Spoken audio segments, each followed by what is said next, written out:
Hi, this is Jamie Jones from the Dow Jones Exchange. Well, now that you know a bit about your sign or house, let's take a look at the 12 houses in the zodiac and how they influence you. Here's a quick reminder.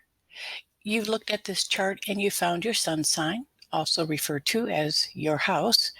You learned the name of your house, the constellation that represents your house, the house energy, the astrological symbol used on charts, and the ruling element of your house.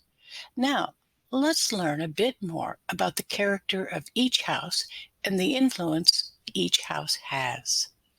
Remember the neighborhood you grew up in and the houses nearby? The house you grew up in had a large influence on you and still does to some degree.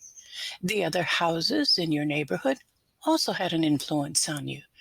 Remember, as a child, there were houses near you that were friendly and some that you may not have paid much attention to. Some houses may have had a lovely garden out front.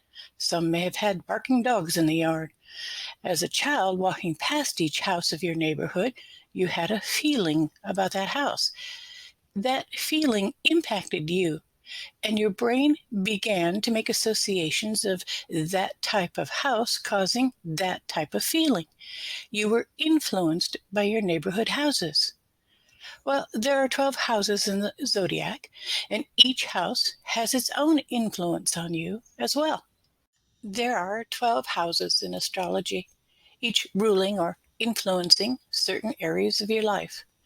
Some of these houses have a stronger influence than others, depending on a great variety of factors we'll discuss later. For now, let's just look at the houses and their influence. Remember your house number? First, look up that house influence. That will always be a part of your life and your charts.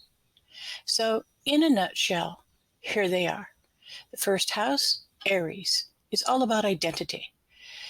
Next, the second house, Taurus, is about values.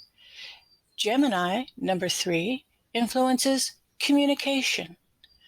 Cancer, the next house, is about your roots. Number 5 is Leo. It's about creativity. And number 6, Virgo, is about responsibilities.